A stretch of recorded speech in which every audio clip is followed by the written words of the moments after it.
So once again, would like to welcome you here this afternoon. Happy to have you here, and certainly pleased and glad to have Craig Cramer here to talk about writing for newsletters and publications and so on. I must admit that I've been in conversation with Craig about this for several months and forgot to get much about his bio, so I'll let him introduce himself to you. Before we begin, just quickly, I'll ask and survey people. Do you have, for some of you, this may be the first time you've used WebEx. If you've got any quick questions, feel free to unmute your mic and ask them now, or you can, as we're going along, you can type them in the chat box, and we'll be happy to answer your questions that way too. Okay, I guess I'll kick off then. Okay, Steve? Go ahead, Craig. You hear me okay? Yep, I'm hearing you. Okay. I'm Craig Cramer, and I'm a communications specialist in the Department of Horticulture here at Cornell University, based in Ithaca. Communications specialist on the department level is a very unusual position. There aren't many departments that have somebody that's the equivalent of me. It's a very exciting job because I'm kind of a one-man communications shop. Do a lot of website work, write articles for the Cornell Chronicle and other publications, run the poster printer, handle AV stuff and the like. So it's every day is a little bit different, and this one's very different too, getting to do a webinar here. I've given this presentation probably, or some form of it, probably a couple times a year for going on 10 years now. It's always a little bit different, a few slides added, a few slides pulled out, tailored for specific groups. But this is the first time I've done this as a webinar. And it feels kind of strange not being able to see you all and look you all in the face. I realize how many cues I take from the audience when to repeat stuff and when points aren't made very clearly. So I really do invite you and encourage you to use the chat to ask questions or break in on the audio. I like to have some interaction, and it'll give me a feel for if points are getting across or not. So please feel free to interact, and bear with me if my use of the technology here is not polished. The last time I did a webinar was several years ago, and it was about a flower bulb project I was working on, and that had the advantage of nice, compelling, graphically interesting pictures that words are a little harder to communicate that way. But we'll dive in and get started here. So my big message, my big point of this whole presentation is that everyone can write better, that the things that we have to communicate are so important that we shouldn't leave it up to real professional communicators. No matter where you're starting from, you'll get tips, you'll get things that you can use and you can put to work right away. I think I share this with all of you in that way back in the day when I was in college, I was passionate about subject matter. I went to the College of Environmental Science and Forestry in Syracuse because they only required 3 credit hours of English. I could just dive into the natural sciences that I really, really wanted to study, and didn't have to bother with English or the communication and the like. So I realized that partway through college, I really didn't get that much energy out of doing research. I was more inclined to work with people to communicate the results of research so that they could make some changes in their lives. I realized that we have a ton of information that sits on the shelf, and we need more people to go out there and get people familiar with that information and in ways that they can use it effectively. So I'm thinking that probably most of you are in similar positions in that really you're passionate about the subject matter of your work, and the writing part, well, it can be hard sometimes. I spent most of the 80s and the 90s as an editor at a farming magazine, and that's really where I got a lot of my seat-of-the-pants communication experience.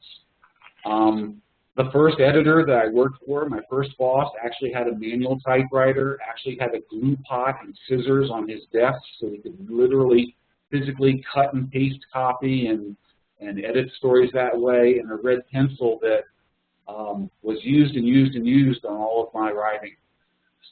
A lot of the communications principles from years ago, decades ago, with some tweaking and with some changing, is still very valid now. Back working at that point as the editor of a magazine, we all wrote stories, we all did writing, but we also had some division of labor too. We had a copy editor. Our copy editor had been an English major. He knew all the punctuation. He knew all the grammar. We didn't have to worry so much about that in our writing because we knew he would take care of all those grammatical changes. We had a managing editor who made sure the stories got assigned and worked with the art director on the layout and worked with the printers and handled the whole process from start to end, managing the people involved in that. I eventually became the editorial director. As editorial director, kind of sat above things and looked at our readers and tried to match story ideas with our readers' needs and take kind of a big picture view of the whole process. We had columnists that were out in the field, and their only job was to be in close contact with our readers and to know what they were doing, know what was going on the ground, and write that up as columns.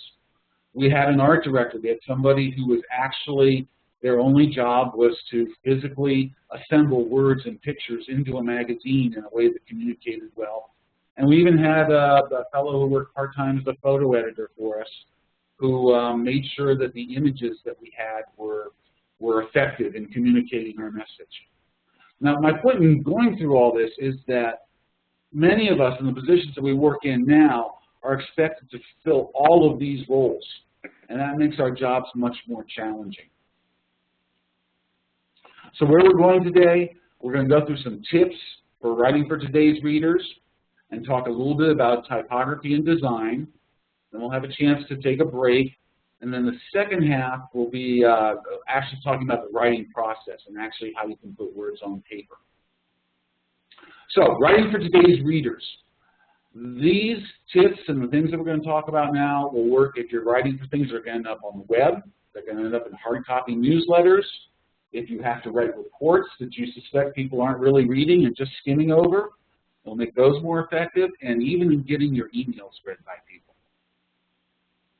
I'm going to make one assumption here, and that assumption is that you have the information that you want that your readers need and that they want. That you're in touch with them, you know what it is they need to be more successful at what they're doing. If you haven't done that first step of finding out what they need and what they want, none of this will be terribly helpful. You can polish writing, but if that writing doesn't have the information that readers want, it's not going to work. It'll just make things look better, but won't really be effective. So in the internet, they say that content is king, and you have to make sure that the content that you have is what your readers and users want. So the first thing about writing for today's readers is you have to realize that people don't read, they scan. Maybe if you're a novelist, you can depend upon people to read what you've written from page 1 all the way through to the end. But that's not true of most people today. Why do people scan? We're all in a time crunch. We're all in a huge hurry. We have too much to do and not enough time to do it in, and we just don't have as much time to read as we used to. There's also the idea of media competition, that there are always other websites and social media and other places that people can go for information. Back in the day, if I had a publication on my desk that I thought was something that might have information that I wanted, I would sit down and read the whole thing. Now, if I'm reading something similar online, I know that, well, if this doesn't look like where I'm going to find what I need, there are thousands of other places I can go to try to find that information. So, as you think about the people that are reading your work, know that they're always thinking, should I stay here? Should I stay on this site? Should I keep reading this? Or should I look someplace else for this information? How long do people stay on web pages? Not very long at all. People take a quick glance at a web page, and if they don't think they're going to see what they're looking for, they quickly move on to the next site. Today's readers are people that study this sort of thing. They use a lot of analogies to wildlife science. They call people information foragers. If people come to a website and they're looking for something online and they smell a strong scent that this site has information they need, they'll stick around. They'll keep looking until they find what they want. They also use the analogy that people on the web are like wolves and bunnies. A wolf can expend a lot of energy to hunt down a big rabbit. It's risky because they may not catch that bigger rabbit because it's faster, or they can go after a lot of little bunnies, which are easier to catch, but don't provide as much return. Same with people online. Sometimes, if there's a strong enough information sent, they'll read a big chunk of information, hoping to find what they need. But oftentimes, they use the little bunny strategy, and they go out and they look for all different kinds of information in little tidbits. We also have to keep in mind that the internet has changed our brains. I find this is true of myself as well as other people. We have much shorter attention spans than we used to. We're more easily distracted by other things when we're looking at stuff online. And it's harder for readers to focus on long passages and dense text. So keep that in mind as we think about how to communicate with people. Okay, the first thing to know about people looking at writing on screen is that readers read about 25% slower on screen than they do from the same text in a hard copy. This is in part because the pixels on your screen can only approximate what text actually looks like when it's printed on a hard copy page. Our eyes strain more and more to try to put those pixels together to form words. And that's one of the reasons why you have a headache when you do a lot of work on screen. More and more today, too, people are working on smaller and smaller screens, and the eye strain is even worse. So, with all that in mind, one of the first things we want to do when we're writing for people who are scanners is to try to cut back our word count by 1/4 to 1/2, by 15 to 25%. Stop and think. When you write a rough draft of something, or say you budget, oh, this would make a great one-pager, a great one-page handout, think about how you could take that and cut it back by 1/4 to 1/2. You don't have to read this paragraph. This is just kind of a visual example. Here's a paragraph pulled from an extension publication a few years back. And, you know, it's a halfway decent paragraph. The writing's not bad at all. And it's about 124 words. It's not daunting, but it's a good chunk of text. On the next slide, if you go through, it's possible to edit that text down, in this case by only about 20%, without deleting, without removing any of the ideas in that paragraph, and make it into a much more bite-sized chunk.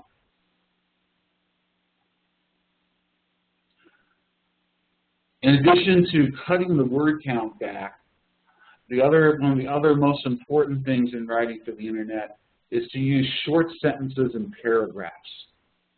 Now, I know my English teacher from high school, Mrs. Alexander, is spinning in her grave right now because she taught all of us that a paragraph always has an introductory sentence, and it has at least 3 sentences in the middle that support that introductory sentence, and then it has a concluding sentence that sort of sums everything up in that paragraph. In writing for today's audiences, the rule should be to only have one idea per paragraph and not try to have big paragraphs that are daunting and difficult to read. I'm not suggesting that we dumb down the messages that we're trying to get across. I still am a big fan of communicating big ideas, but just to do it with smaller words, shorter sentences, and shorter paragraphs. Here's that same paragraph that we were looking at before. I looked at it a little more closely. There were essentially 3 different ideas in that paragraph. And instead of having one big paragraph, it would be better to split it up into 3 shorter paragraphs. Roughly 2 to 3 sentences, maybe a little bit more in that last paragraph. Smaller paragraphs with shorter sentences. Stop and think about how you read when you hit a big paragraph. And you're thinking, boy, do I have to wade through this and get all the way to the end of that paragraph? If that's where you're sticking your big ideas, if you're leading up in this long paragraph and sticking in the big idea, your conclusion right at the end, people are going to skim over that paragraph and jump on down the page. So make your paragraph shorter, and it gives people who scan more of an opportunity to jump in at different spots.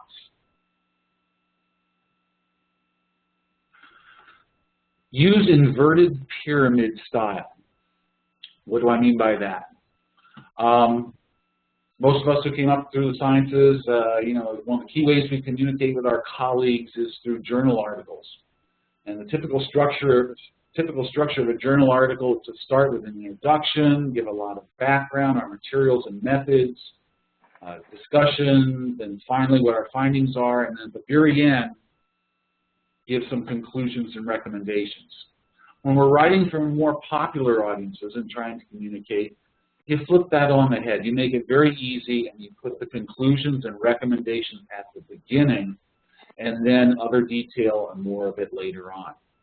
Another way of looking at this, inverted pyramid style, is to put the most important information at the very top of the article, and then less important information as you move down through the article.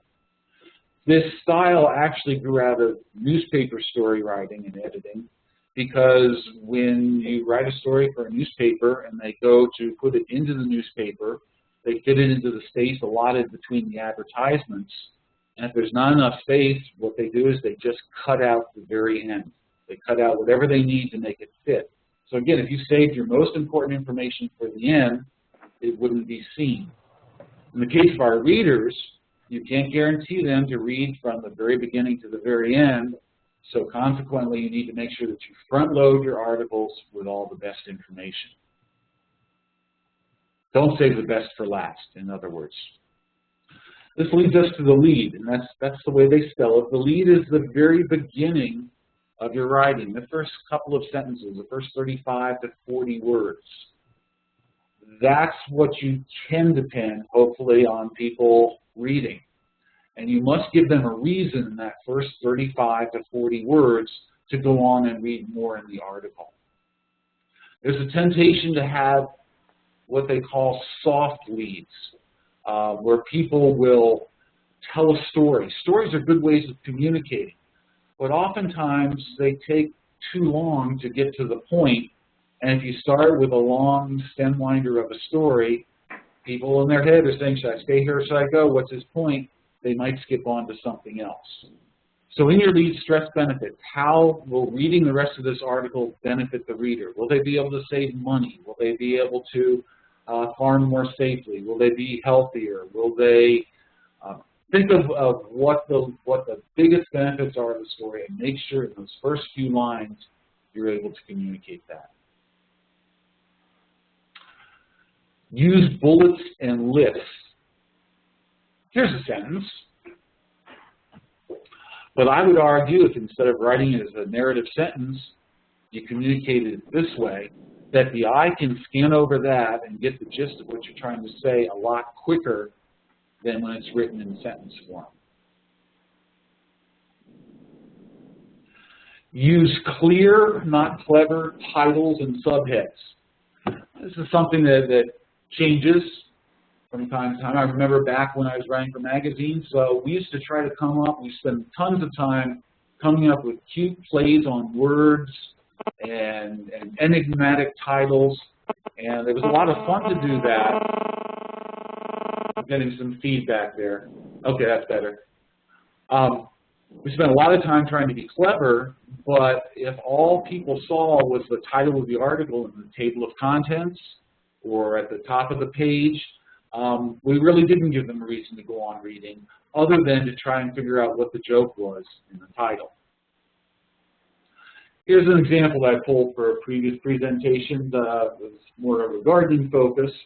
I went to a gardening magazine online and got some titles that were very enigmatic, very unclear.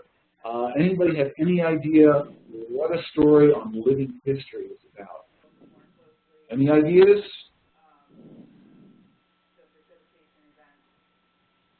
Living history was a story about heirloom pumpkins. If all you saw on the table of contents was living history, you'd have no clue. If you're looking for information on heirloom pumpkins, you wouldn't have found that article. How about Elders of the Landscape? It's a story about big rocks. And again, judging from the title, if you were interested in rocks, you would not have gotten that article. Green Pieces, that was a story about eco-friendly furniture. So examples of even today, people still don't necessarily get the idea that titles need to be very clear so the reader immediately knows what the story is about. Make initial words count. This gets into some fine-tuning here. These images here, there are people that actually do research on how people look at web pages, how people look at writing. What they do is they actually can tell where your eyes are scanning when it looks at a page. And it has sort of an F figure to it. So I'm going to try this right. So you see on this page, you see initially people, where the red is the hot spots. So when people scan a page, their eyes catch on the boxes, they read titles, they read the lead, they read openings of sentences, they read, you can see they scan down the first ends of the bullets on the left-hand side there. On this one, you can see they look at pictures, they look at boxes, and again, where the text starts, they read quite a bit, and then they read down the side. Here you see Google search results. And again, the top result gets read, the second, and then as you go down the page, less and less, and then scanning, looking at boxes. So those are the things that catch people's eyes.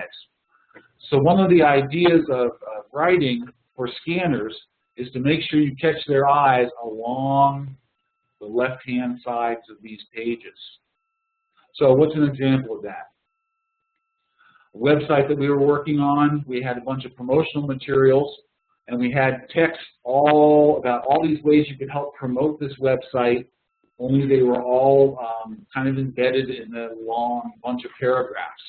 So one way to tease all that out, this is kind of a bulleted list, but also focusing on getting the keywords that were buried in sentences out on the left-hand side, so when someone comes to this information and scans the page, they can look down here, find, oh, okay, yes, I was looking for a PowerPoint, and then they can come out and read that text. So pay some attention to the initial words in lists and on bullets. Bold keywords in sentences. That can be overdone, but to help people who are skimming a page, if there's a key sentence or some key words that might help draw them back in, just make them bold. Pay attention to special text.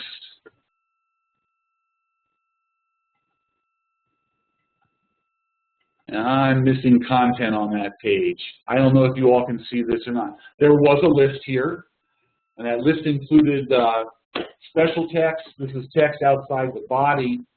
Things like titles. We talked about titles being clear and not clever. Subheads.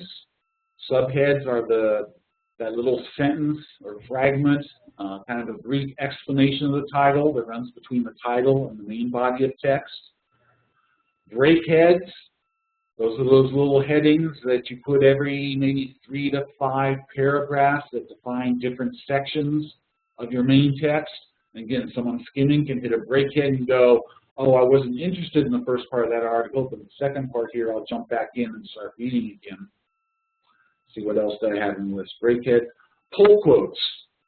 Pull quotes are either a direct quote from someone that you're quoting in what you're writing, or a key sentence or two that you pull out and put in a box. And it's important enough that people will read that text and go, oh, okay, that's something I want to know about. And they'll go back into the text and find that. And I think the only other one I have on this list that we'll talk a little bit about more later is linked text. Linked text is that hot text, that text that you click on a web page. And when they do those studies about eye scanning, they find that people are drawn to linked text more than just about anything else on the page, because it tells them where else they can go to find related information. So that linked text should have, for example, a very clear title of the article that you would jump to if you clicked on that text, or a very clear description with keywords of what people will find when they click on that link. It shouldn't be click here or more info. I violate this rule from time to time, but more info doesn't give anyone any clue as to where they would be going. Okay, so here's our first interactive test, and we'll slow down here a little bit. This chunk from a website uses several of the techniques we just talked about. What are some of the things that are modeled here, that are mirrored here, that make this an effective use of, an effective example of writing on the web? Anybody in chat or anybody with a microphone?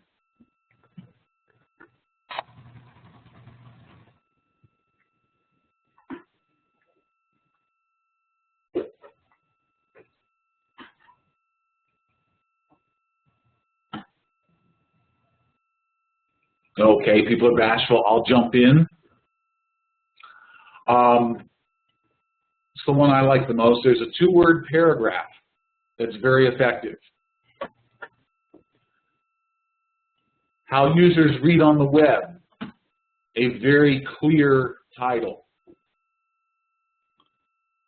They've used bulleted lists.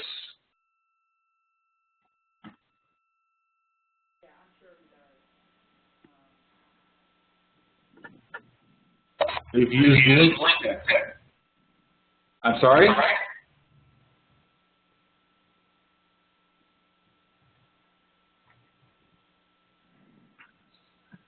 Okay, well, the other thing in here is I didn't hear all that, the bolded. They've bolded several words, and the eyes are drawn to the bold, one idea per paragraph, half the word count, and those are things that grab the reader's eyes.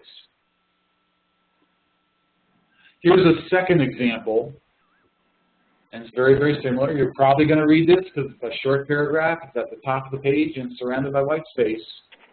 To really get your attention, use bulleted lists. There's one thing, though, with this page, this particular example, that runs against one of the principles we talked about.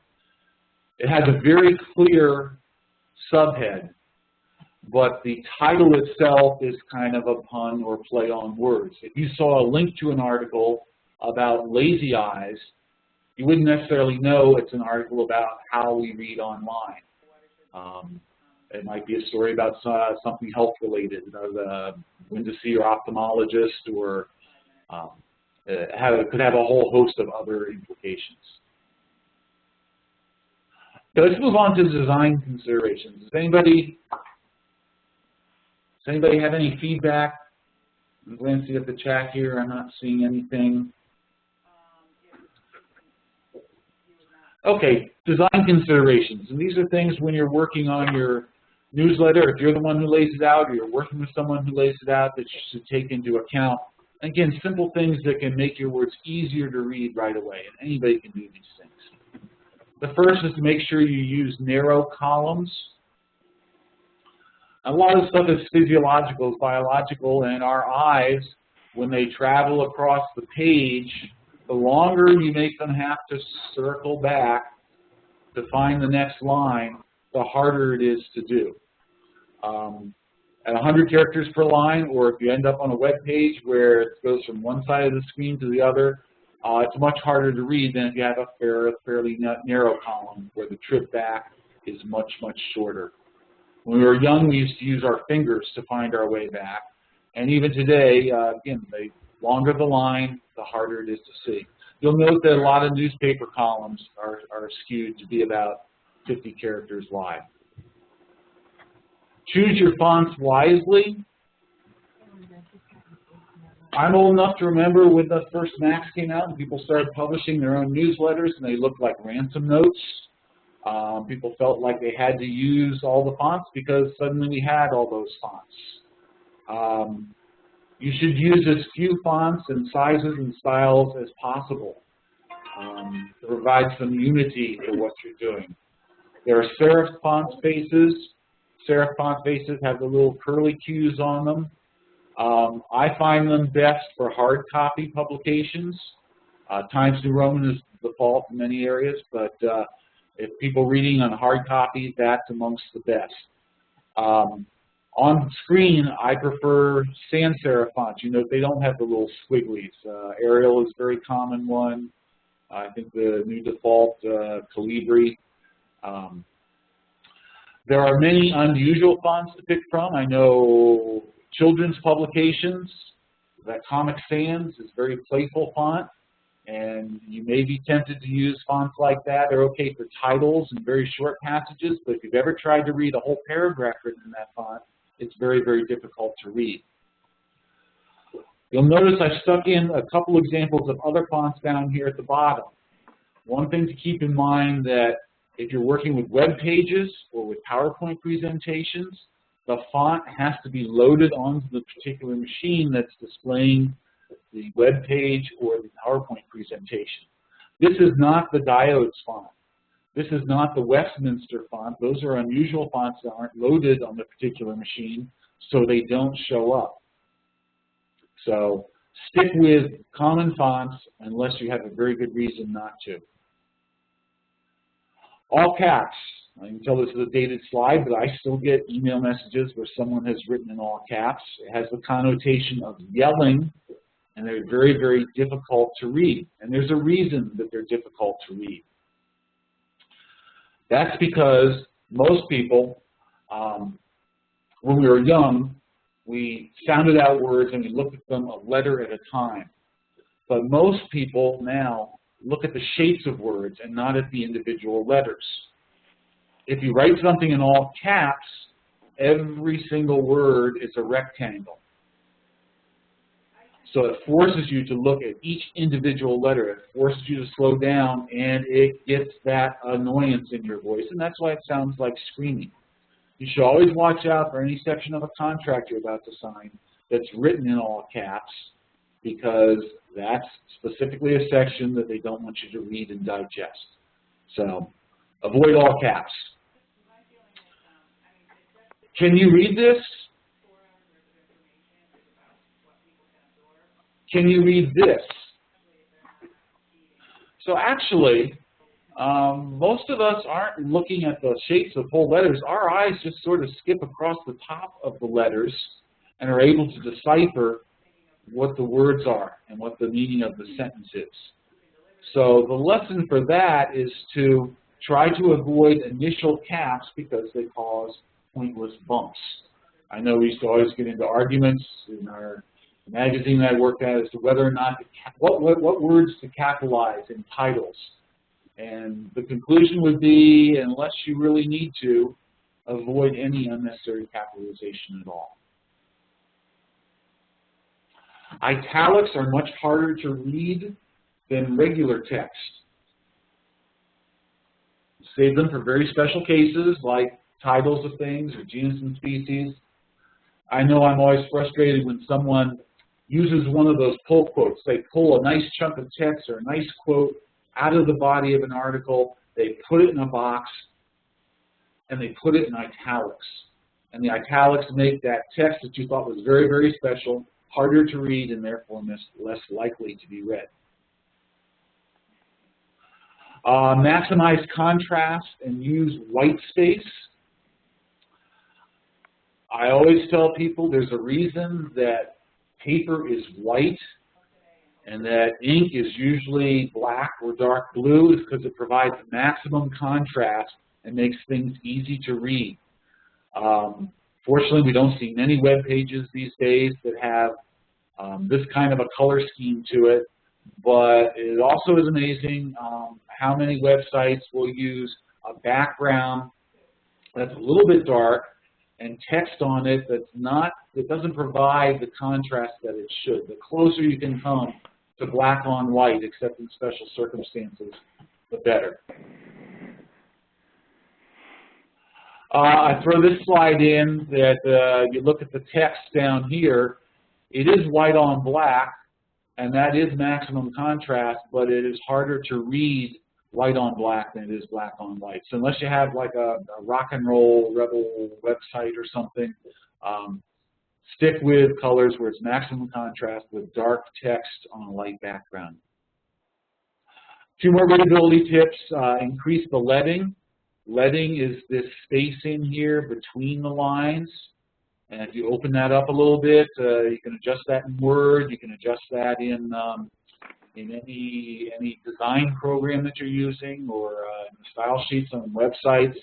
It just makes it a little bit easier for the eye to get back to the other end and keeps your text from looking so dense. It makes it more attractive to read. That little bit of white, I know it tends to, if we put the lines closer together, we can fit more text in there, but the more you can do to make it a pleasure to read, the better off you'll be. Avoid right and left justification. That's where, hold on a second here. Oops, sorry, I hit the wrong arrow. Actually, I'm missing a slide in here. My apologies. That right and left justification that you see where each edge of the text is flush, but the spaces between the words in the middle of the sentence, in the middle of the paragraph, are spaced unevenly. That causes kind of a hiccuping rhythm as you're reading. It makes it more difficult to read. Chunking, break information into usable bytes. When you're writing something, when you're working on something, consider how instead of one big chunk of information that's very text dense, maybe that would be better broken up into several other chunks. Think about the prime real estate, the first things that your readers encounter on a website. That would be your first screen. In a newsletter that you mail out, it's oftentimes not the cover. It's not like the masthead and that lead story that you actually have to open the newsletter to read, but it's actually the back of the address panel. And to put the table of contents or something on the back of that address panel will help increase readership, because people don't even have to open the newsletter before they see what content would be inside. Okay, let's pause here. The next stage is to shift into the writing process, kind of the second half of this presentation. I want to open up to discussion and any feedback, questions, and the like. You can, I'm unmuting your mics so that you can talk if you want, or you can also type your questions in the chat box if you care to.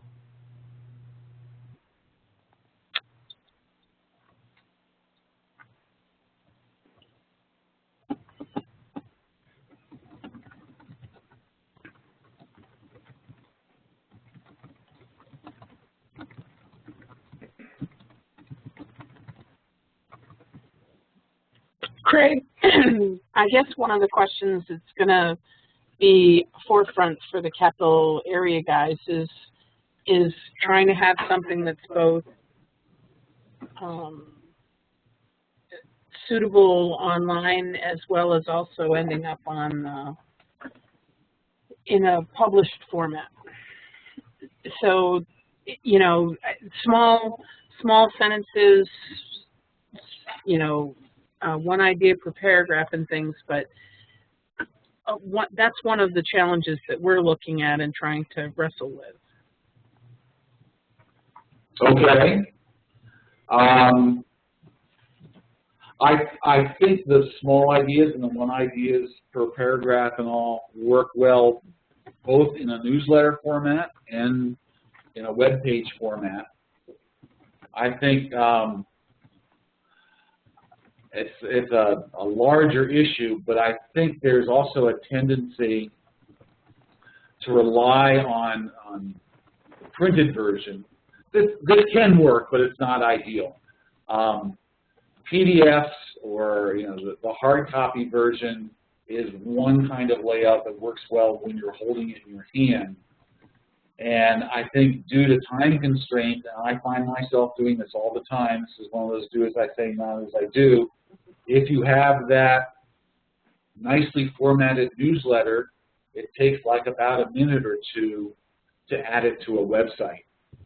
And I think the tendency is that, okay, we'll just upload the PDF of the newsletter, there it's online.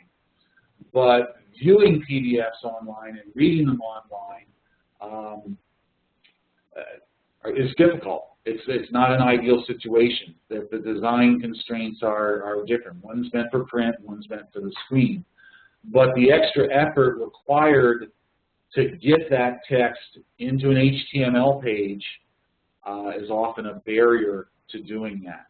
So I think for the writing itself, the writing can be similar. Writing can be almost identical, but in laying it out for a printed copy that you're holding in your hand versus reading on screen, it requires a little extra effort to get it into that HTML version. Was that what you were asking? I'm not sure I answered that.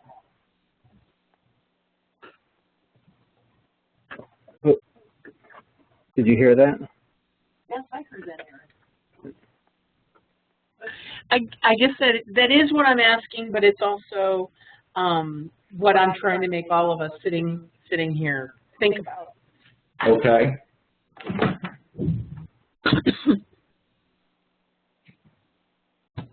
The actual, the second part of the presentation here is going to be concerned more with the actual process of what you go through when you do sit down to write something. I don't know if that would answer some of your questions. You're looking at the actual mechanics of how to write something that would fit those formats.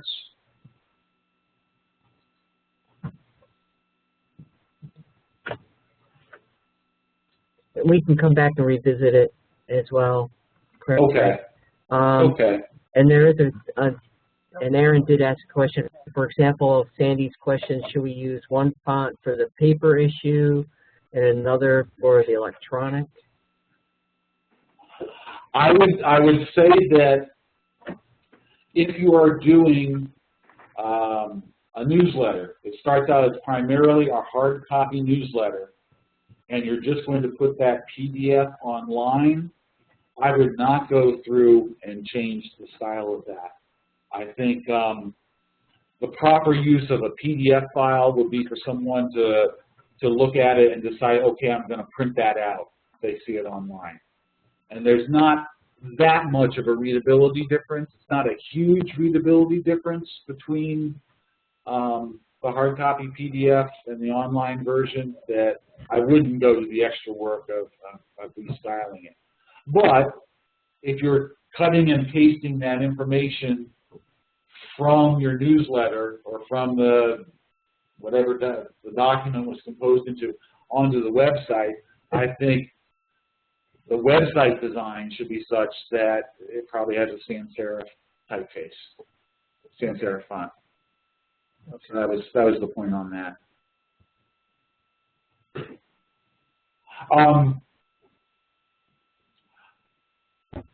Why don't I forge ahead?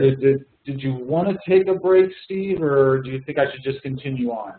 What's the pleasure of the group? Do you want to take a 5 or 10 minute break and then reconvene, or do you want to just plug along? I think keep going. Okay, let's go for it. I see it continue. Good. I'm game, and again, I go back to I don't have pretty pictures of bulbs, so I just don't want people's eyes to glaze over. One quick 2 or 3 slide diversion. I added because people also talk about how much communication we do via PowerPoint, and I just want to point out that this is a horrible example what I'm doing here of how to use PowerPoint. Well, not horrible, but PowerPoint is a very visual medium. I stop and think, what we remember most from this presentation, you're not liable to remember, even though the lists were bulleted, all the words I have in here, but you will remember more readily the visual part of it. In working out PowerPoints, you should do as I say, not as I do. But again, the excuse I use, we're talking about words. But make slides that reinforce your words, not repeat them, he says, as he just read the words from his screen to you all. And instead of using your PowerPoint as notes to yourself, if you need some help with that, make yourself cue cards that has your key points on them. And in fact, I find myself, even during this presentation, trying to look away from my screen so I'm not reading it and just trying to make the main points based on the message that I'm trying to get across. You should also create leave-behind handouts that include details of your presentation, but don't hand it out to people beforehand because that will distract them. Your PowerPoint should be more visually oriented. You shouldn't have, and just about every slide violates this today, more than 6 words on a slide. You should gather up those images that reinforce what you have to say so you don't have to use clip art and the like. Try and have the images that can bring your presentation alive and actually show the things that you're trying to describe, not the words about the things that you're trying to describe. So anyway, let's move ahead into the writing process. This section came about in part because early on, after giving what was very similar to the first half of this talk today, somebody said, well, that's great, I have all these tips now, but how do you actually write? How do you actually write something? And I really hadn't thought about that, and I didn't know at first how to communicate that. I think I am not a natural writer. I know people that can sit down at the last minute and crank out beautiful copy, and they do it so quickly and so effortlessly and take such great joy out of it. I'm more like the author Hunter S. Thompson on the left-hand side there. I find writing to be hard work and often frustrating, and there's times if I was a violent person, I would want to pull out a gun and shoot my computer as opposed to my typewriter. I'm going to lead you all through a process here. It's one process that works for me and can be adapted, and I can't guarantee that you'll end up like the fellow on the right-hand side of the screen there, very placid, sitting in the garden, getting a lot of satisfaction and joy out of writing. It may remain hard work, but it takes some hard work in order to do this effectively. So, in the writing process, the very, very first thing I think you need to do is you need to know what it is that you want to say. And that seems very, very obvious. But I know on a number of occasions when people have asked me to read over something and edit it for them from the problems with their writing go all the way back to the beginning. When they started to write, they didn't have a clue what it was they really wanted to say. That if your thinking is fuzzy, that's going to lead to fuzzy writing. You have to have a very, very clear purpose, a clear understanding of what it is that you're trying to communicate. They say to write what you know about, and I think most of us, that is what we end up doing. It's subjects that we're very intimate with, that we've talked about or worked on for a long time. But sometimes that's very hard too because we're so close to that information that it's hard to communicate it in a way that everyone can understand. So, know what it is that you want to say. Know that right off the bat. Know what your big point is going to be. If you use the language of like educational planning, what are the educational goals or objectives of what you're trying to do? When the reader is finished reading this article, the reader will be able to, and then fill in the blank. You know, what is the action outcome? What will they know? What will they be able to do as a result of what you're reading? So know what your big point is going to be. And then, I forgot to say, then write that down. Write that down on the top of the paper, in your notes, pin it to your bulletin board. Know what that big point is from the beginning. Then the next step is to make an outline or make a list of supporting points. Again, back in elementary school, we all learned how to do that with the Roman numerals and the Arab numerals and the letters, capital and small and all that. Doesn't need to be that sophisticated. Just make a list of what other things are going to be in that article in the rough order that you think makes sense to you at this point. I find at this point, when I'm making an outline, I sometimes, maybe half the time, prefer to do that in longhand. Sometimes the screen gets in the way. Sometimes it's easier to write something out on a sheet of paper and make that list and then maybe rearrange it on your screen, but come up with a list of those supporting points. Early on here, as you look over your list of points, the things that you want to achieve in this article, give some hard thought about the scope of your article and how much ground you want to cover. Do you want to write an article? You know, when you look at that list, it may be, wow, there's a lot to cover here. And maybe the first thing you need to do is chunk that up and say, instead of one very long or very broad and superficial article, instead I'm going to split this up and write several narrow, more detailed and targeted articles. So right off the bat, think about the scope, think about what it is that you want to cover. I find it very helpful at that point to sit down and talk to somebody. Take a colleague to lunch, corner them at their desk, have a conversation about what it is that you're intending to write about. I think part of that is we have different spoken vocabularies from written vocabularies. When we write, we tend to use big words and long sentences.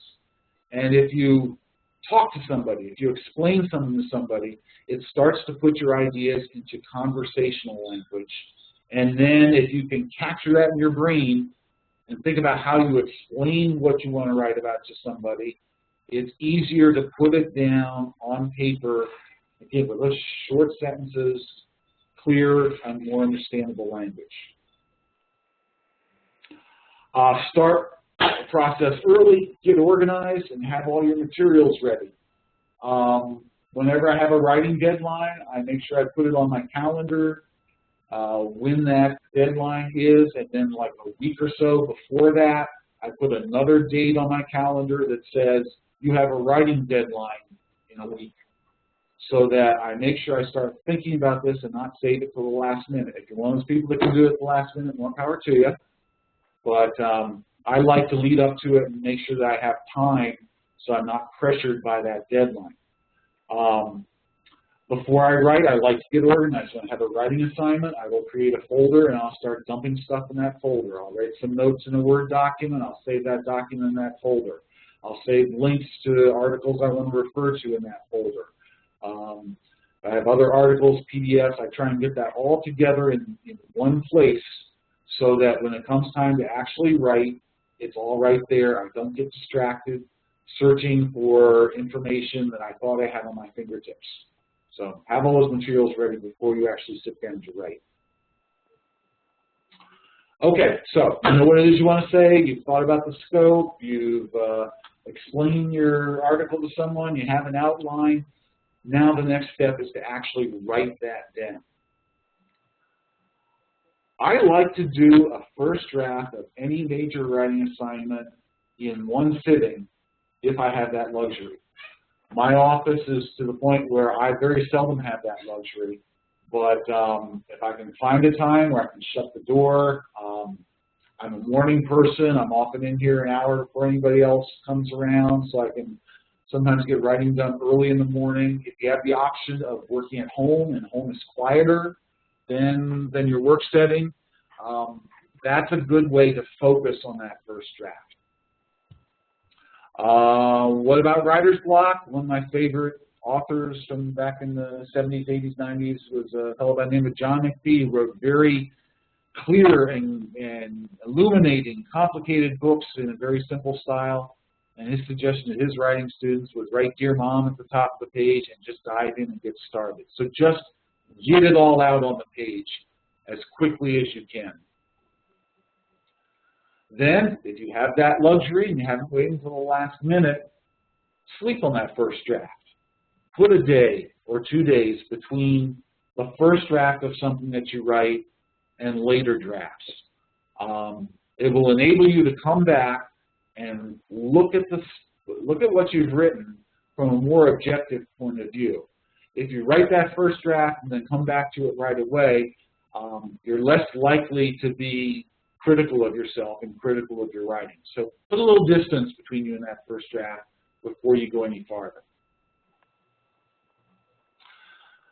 That leads us to the third step of the process here, and this really is the hardest part about writing, and that's self-editing. That's looking critical at the words that you put down on paper, on screen, and try to make them better. So I'm going to lead you through some points and some things to look for, and this is the stage where your writing does some okay, you know, it's good enough, it's got the content in it, and goes to something that people will really be able to digest and understand and come back to read more because they know the articles in the newsletter are really, really good. So you come back to that first draft. Give it a quick read and check your organization. You have that, maybe you still have your outline around. Did that outline make sense? Now that you look at it, is it well organized? Does it have a logical flow to it? Is the most important information up in the beginning and the less important information down towards the end? Just give it a quick overall read. Refamiliarize yourself with the topic. Look as you're reading to see if there are sections, chunks of text that can be cut out completely and eliminated, which is always hard to do because you spent so much time writing the first time through, or maybe could be moved outside of the main body of text. Perhaps you've written an article and it's about a very progressive technique. A technique that's going to be new to most of your readers. The technique's going to be new, but in order to understand that technique, there's some basic information that people need to understand. And maybe you're thinking, well, I'm not sure. Most of my readers should know that basic information, but maybe not all of them. I don't want to really take it out completely. What you can do is move it out of the main body of the article and into a sidebar. And that way, people who are reading the article, they're reading it for the really new and innovative technique. They'll be able to stay with the main flow of the article, and those that need that little bit of remedial background information can jump out into that sidebar and pick up that information there. So look for chunks, big chunks that can be removed or moved from the main part of the story. Check the flow of your article. Are there good transitions between paragraphs and between sections? Have you provided some emphasis on the important points and included what I call balanced process language? What is process language? There's language that conveys the facts, you know, the facts of the story, but we also insert language into our writing that tells our readers what's important and puts those facts into context. So I've included some here. But the most important point is, despite that, there are trade-offs, another approach you might try. There are ways of bringing your reader along to put that, to put the facts that you have in your article into some kind of context. This can be overdone. It's important to point those things out to readers, but you also don't want an article that's all process language, that's heavy on the process language and short on the facts, the real meat, the content itself. So look for getting a balance between those things. If there's none, if there's none of this process language, the writing is very dry, and the reader is left to figure out what's the most important part when there are some places when you need to point that out. and too much of it, it reads really fluffy, and it reads overly long. We're trying to cut our word count. There's too much process language that ups that word count. The next step, eliminate repetitive redundancy and duplication. I find myself doing this all the time. Sometimes you'll be reading through and you'll find out that you have two sentences in a row that pretty much say the same thing in different ways. There's nothing wrong with the two sentences, but probably what you should do at that point is pick the best parts of both sentences and make one sentence do the job of that too. Oftentimes, you'll have a paragraph near the beginning of the piece, and then you'll find when you're explaining something 5 or 10 paragraphs down, you essentially have a paragraph that says the same thing. Figure out where the best place is to make that point and eliminate it from the other place. So look for places where you've duplicated ideas, either whole sentences or whole paragraphs. Pay attention to individual words, the words that you've used. Avoid jargon. Jargon are the terms that we use amongst ourselves, that we all know what they mean, but our readers may not necessarily know what they mean, and this is where you need to be in touch with your audience. You need to know what technical terms they will understand and what technical terms will just make the writing harder for them to understand. You don't want them to have to look up every other word.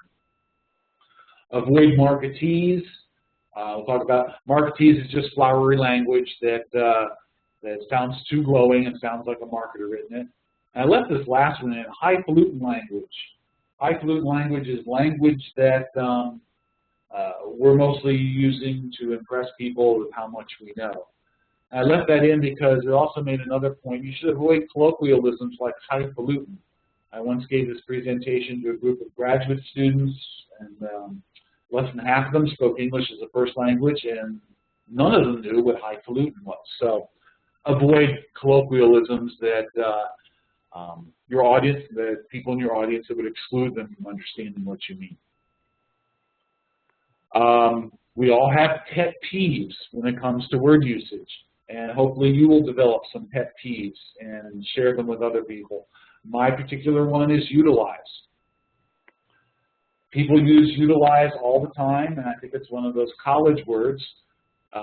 Use is most often what they mean. Utilize has a particular meaning. It means to use something for something that's not normally used for. Like you use a hammer to strike a nail, but you could also utilize a rock to do the same thing. So whenever I see utilize, that's one of my pet peeves when I go through. Find simpler words that say the same thing, but don't clutter up your writing with harder to understand words. So there are many others. You can find a list of things like that online.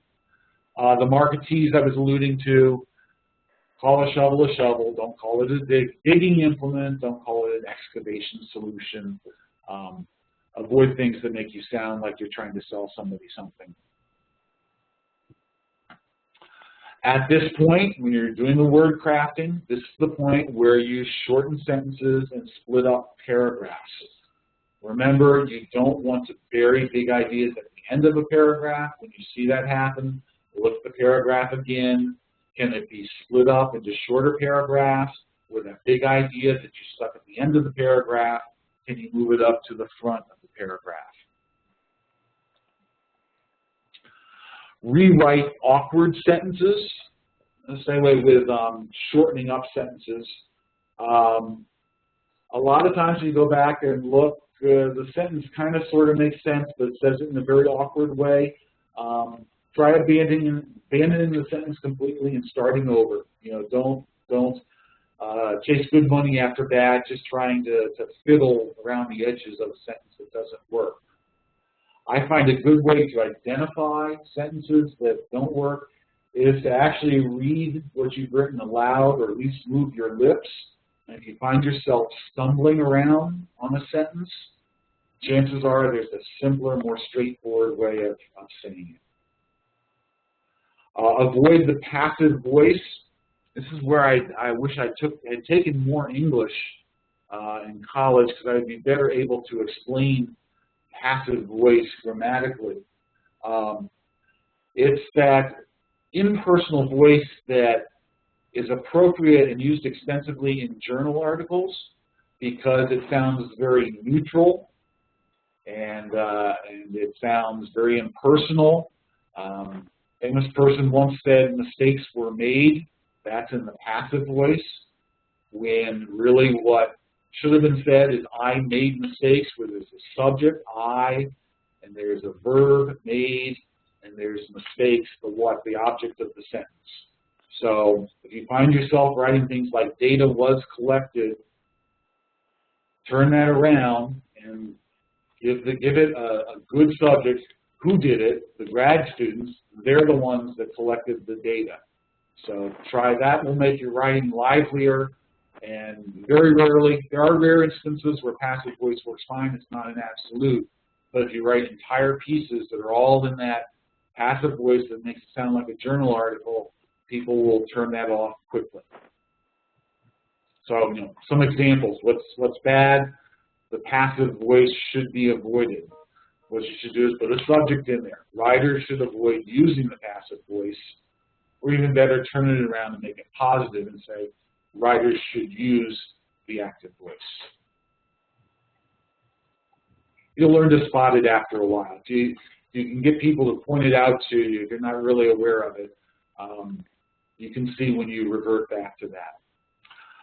Use active verbs. This is one of the best things you can do to make your writing livelier and easier to read. And that is, I've lost something from a slide again here. I don't know why this is happening.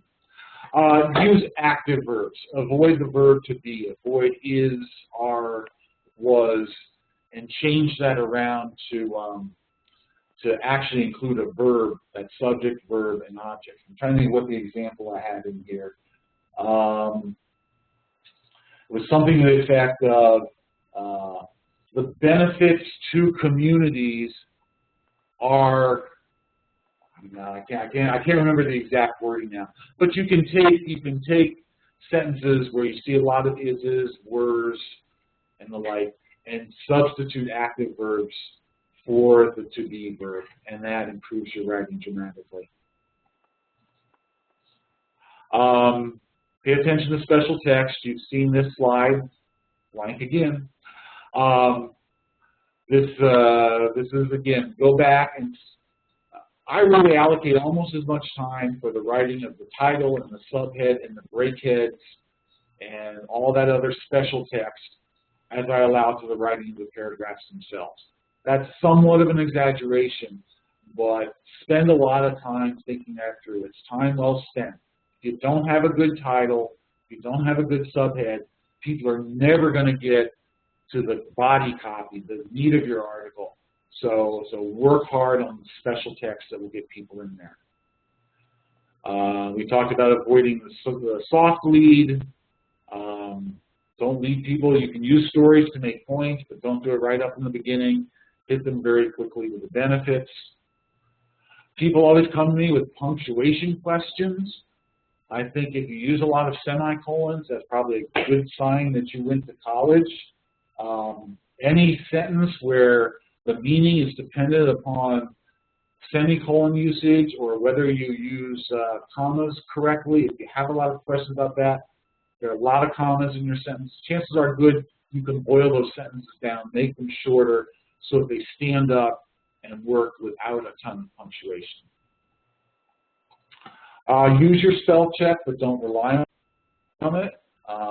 Things will slip through, but I have found over the years, I didn't use it at all when it first came out, and now I find myself looking for the little red squigglies and at least being able to justify to myself that things are okay. But there are other things I find that spell check doesn't catch. So then, we're getting towards the end here. What do you do with all this word crafting and self-editing? You repeat this process over and over as long as you have the luxury of doing that.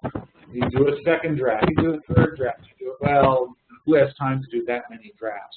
But the time to stop, there's two times to stop. One is when you find yourself either not making changes or changing things back to the way you had them before, or you're out of time. It's time to go to press. It's time to get the newsletter out. It's time to hand over the copy to whoever's doing the layout. That's when you proceed, and you cut it there, and you realize, well, maybe I could have made it better, but I at least went through the process of self-editing to make all those other improvements. One more step after you're done with the writing, if you can work it in, is to circulate and revise. If you have quoted sources in the article, if there are other experts whose advice you trust, someone from your audience, if you're writing for farmers, you get a farmer to read the story and see if it makes sense to them. Sometimes it helps to have someone out of the loop, someone who doesn't know any of the content, but can still spot to see how your writing is. Or if you're working on a committee or a team of people on a publication, circulate it to all of them and try and get some feedback, ways to make which you can improve it. And I always find, while newspaper articles, newspaper writers don't do this, they never circulate their drafts of stories. I find that when we're working on educational type communications, you always get good feedback and ways of improving by involving other people and making comments. I include this quote here: remember that most people who ask for criticism really want praise. I have worked with people where if you criticize their writing, they take it very personally and get hurt. And that's, I try to make that clear. I always ask people, if they ask me to edit something for them, if they are really ready for criticism, because I have the editor's curse. I can't read anything without making suggestions and changes. So when I give something to somebody else to read, I always tell them, please be brutal. I really, really want feedback. If you don't give me good, brutal feedback, the writing won't ever improve. And it's the same with your self-editing. If you aren't brutally honest with yourself about your own writing won't improve either. So what do you have to do? Does practice make perfect? You do need to practice these things, but it's not practice. And I lost a slide here too. It's not practice that makes perfect. It's perfect practice that makes for perfection. So go out, invest some time, put some of these simple techniques to work, focus on your own self-editing, get help from others who can edit, and you will see that your writing improves, and that will have an impact on the lives and the actions of the people that you're trying to reach and trying to get them to change and make improvements. So that's all I have today, and but I'm not going anywhere. If anybody has suggestions, wants to continue the conversation, fire away.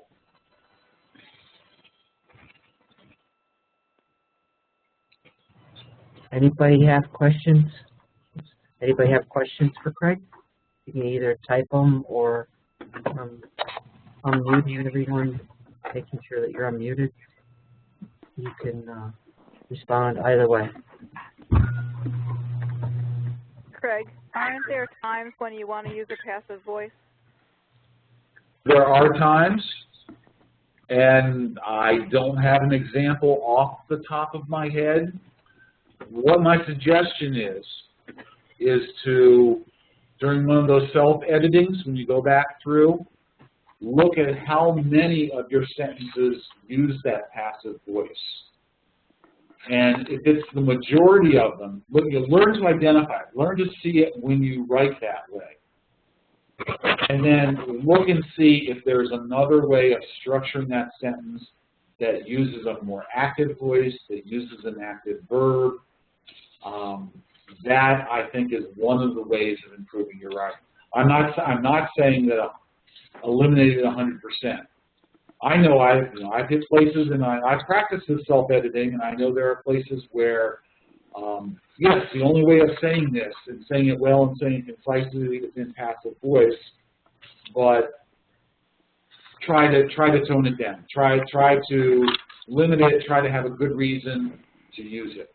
Were you thinking of something in a specific example of when to use it? Some reporting.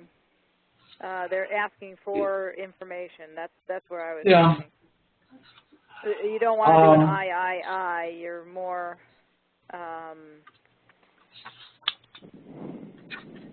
giving them things they want to hear. Yes. I would say it depends on the audience for your reporting and how much you know about them. I would focus, here's the difference between reporting and the information that you put out, say, to help your target audience. When you're doing reporting, the person reading the report is required to read that report. Their tolerance for wading through prose that may not be the liveliest in the world, it doesn't matter. They still have to read it. They still have to know what's in that report. Whereas your target client audience, they don't have to read what you're writing. And if you make it very dense and difficult for them to read, there are plenty of other places where they can go so they think they'll find equivalent information, but maybe in an easier way to digest. I would maintain that those of us working in an extension, our information is in many ways better. So we shouldn't let the denseness of the writing scare people off to go other places. So in your reporting, don't fret over it quite so much. I would argue that some people reading reports would probably really enjoy getting a report that was written actively and interestingly, almost as much as your people, your target audience. So yeah, I would not spend near so much time self-editing and reporting, but I also would be tempted to try a few of these techniques for them. Thanks.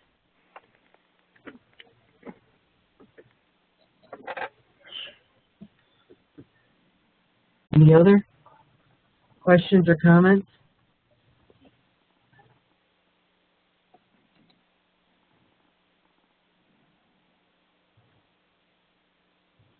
Not hearing any. Craig, I really do appreciate you taking time. Well, I thank you all for the opportunity, Steve. I just wish I could see everybody's faces. Yeah, I know, but I think it is quite useful, and and I agree. Being engaged or trying to being able to see people does add a great deal, but I think we got a lot of good information this afternoon.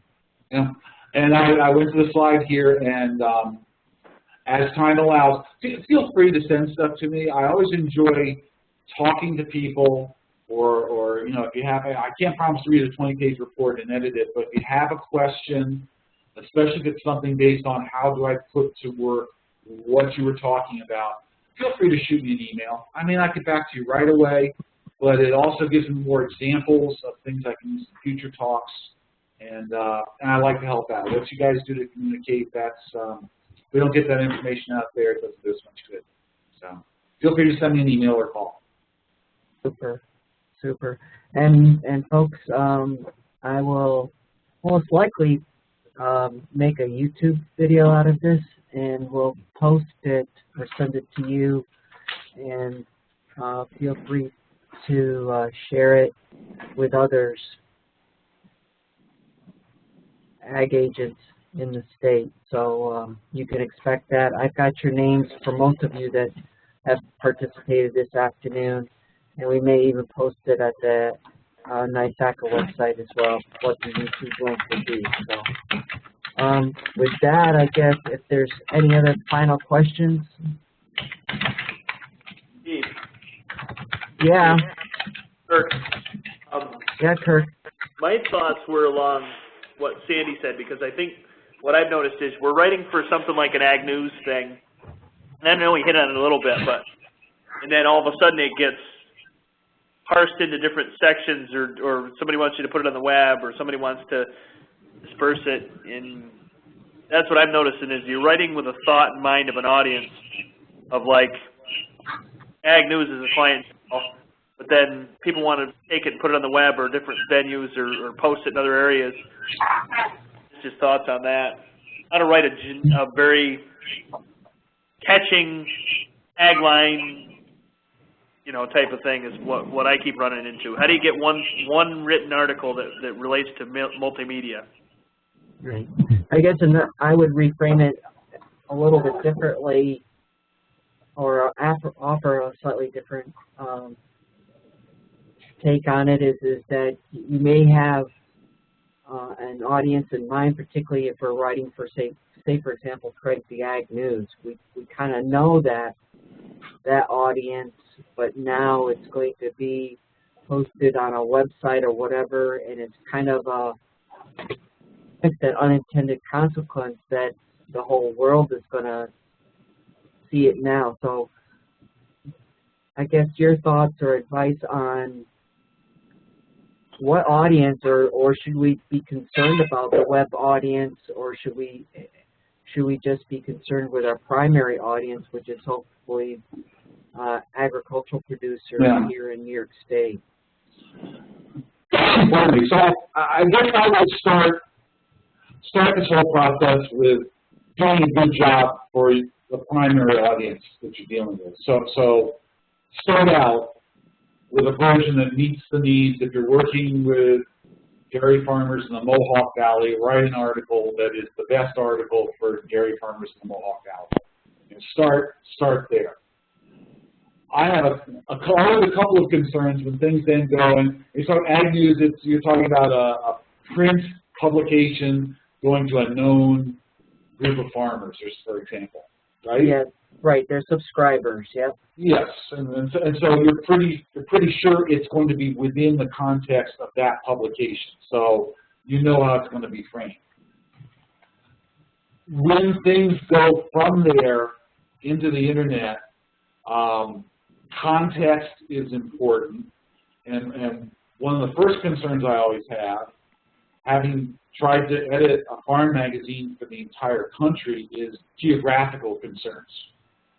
That if you're going to prepare a second version that's going to be more widely distributed, or dairy farmers not only from the Mohawk Valley, but from all of New York, all of New England, all of the world are going to see, to try to sneak in, and it doesn't take a lot of space, some geographical caveats, you know, to make sure that it's understood that we're talking about information that applies to a certain more limited geographic region. And that, I'd have to look at specifics. There are ways of doing that, but that's always one of my concerns, and the same thing with gardening information, that it goes all over, and we all know it's different gardening. You know, there's 4 or 5 different USDA hardiness zones just in New York, so it's hard enough just covering a state, much less a larger area. The other concern that I have, it's not really a concern, but the other thing is oftentimes you'll have an article, and it's less about like a farming practice or farming technique, but more of a newsy article where if you're trying to convert that to a more general interest, a general public article, boy, the information will change a lot. It might be on the same subject, but probably the organization will change, the language will change because the jargon is different. Things you can assume your farm audience knows, the public won't know. Things that you can assume farmers will know the significance of, suddenly you have to spend an extra paragraph to explain why it's important to the general audience. So to me, that's one of the hardest things. It's not hard. It's time-consuming to do, to write on the same subject for those 2 different audiences. Okay. So if you run, and again, if you run, I'd love to hear examples and see examples. If you run into a situation where, oh boy, we wrote this with this audience in mind, it got used here, and boy, that didn't work. Or if you have a concern where, okay, I wrote this, and now it's going to get displayed someplace else, are there changes I should make to that? You know, I'd love to see some of those. Okay. Yeah, we'll definitely take you up on it then. Okay. Any other questions? Kirk, was that kind of getting at it too?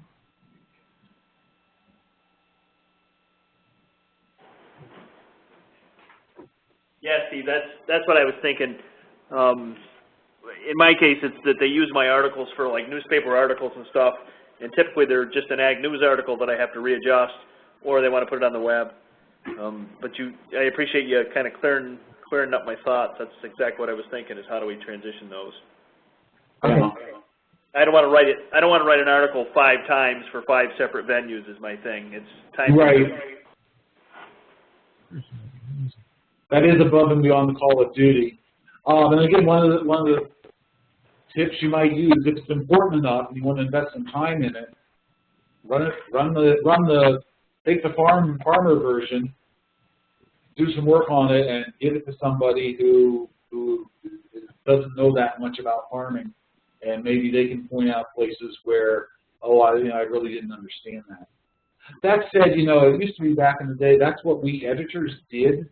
We adapted people's writing for our particular audience, but editors, especially hard copy editors, every editor, web editors, hard copy editors, you can't assume that they have the time, you can't assume that they have the knowledge to be able to do that these days. So, falls back on us. Right. Well, I think we'll draw this to a close, and again, thank you so much, Craig, for spending time with us this afternoon and providing us with some really good thoughts on writing. So thank you very much, and thanks to all again, to those that came, and everyone have a good afternoon. Thank you. Thanks, Steve. Bye-bye. Thank you.